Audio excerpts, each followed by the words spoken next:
मित्रों जय माता दी। मित्रों, आपको एक चीज़ का अंदाज़ा भी नहीं होगा कि जो शिक्षा है, शिक्षा हमारे लिए नुकसानदायक भी साबित होती है। अब आप लोग सोच रहे होंगे कि शिक्षा नुकसानदायक कैसे?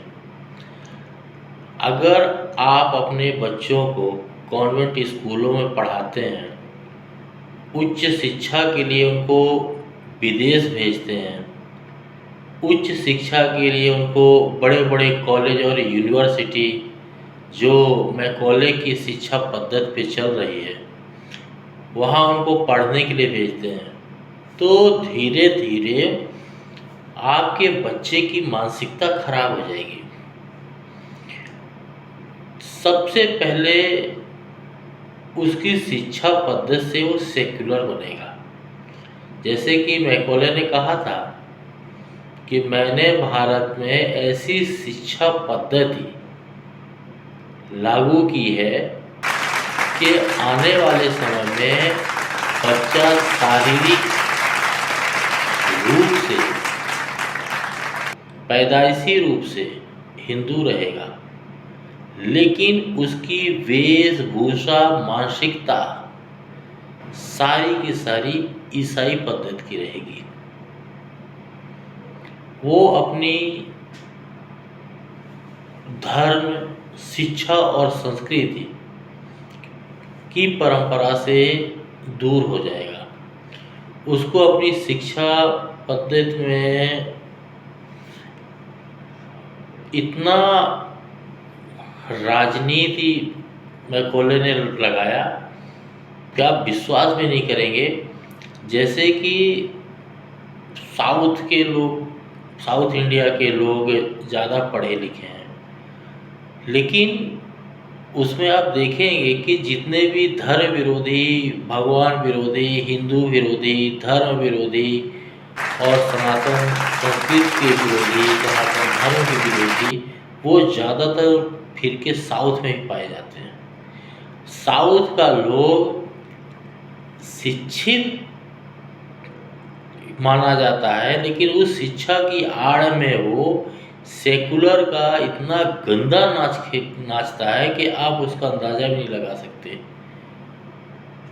वो भगवान को गाली देगा, वो सनातन धर्म को गाली देगा, वो हमारे जो धर्म गुरु हैं, जो हमारे धर्माचार्य हैं, जो हमारी संस्कृति को जीवित किए हुए हैं, जो हमारे नेता हैं, जो हमारी संस्कृति को जीवित किए हुए हैं, जो अभिनेता हैं, जो हमारी संस्कृति के लिए काम कर रहे हैं, हमारी संस्कृति को बढ़ावा देते हैं, उन सबका विरोधी हो जाएगा।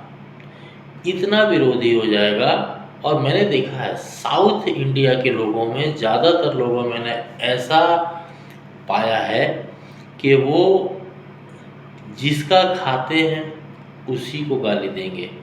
चाहे वो भगवान का खाते हैं तो भगवान को गाली देंगे, किसी मालिक की अगर नौकरी करते हैं तो उसको भी गाली देंगे, क्योंकि वो अपने आप को शिक्षित समझने की भूल में इतने अंधे हो जाते हैं कि उनको अपने अलावा कोई चीज़ दिखाई नहीं देती।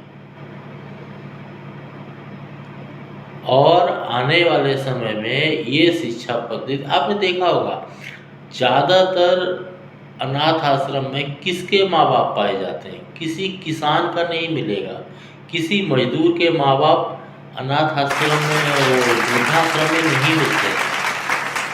वृद्धाश्रम में केवल और केवल जो उच्च शिक्षा ग्रहण करके उच्च पोजीशन में, उच्च पोस्ट में बैठे हुए अधिकारी हैं, प्राइवेट में हो, गवर्नमेंट में हो, किसी भी संस्था में हो, उनके माता पिता ही वृद्धाश्रम में मिलते हैं।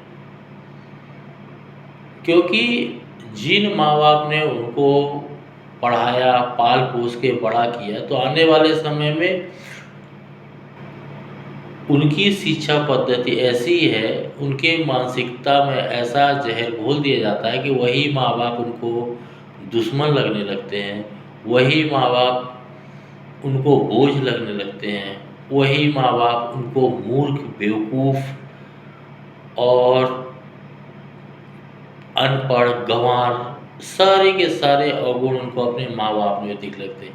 जबकि उसी अनपढ़ माँ बाप ने उसको इस लायक बनाया कि वो एक उच्चतम श्रेणी की कुर्सी में बैठा हुआ है। एक पद को उसने ग्रहण किया तो अपने अनपढ़ माँ बाप की आंतरिक शिक्षा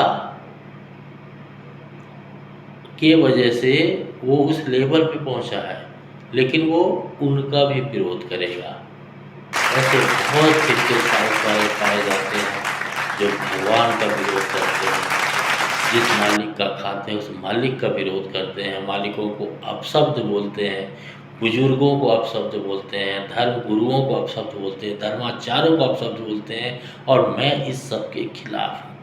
मुझे ये बिल्कुल पसंद नहीं है, मुझे ये बिल्कुल नहीं चाहिए, मुझे ये बिल्कुल अच्छा नहीं लगता।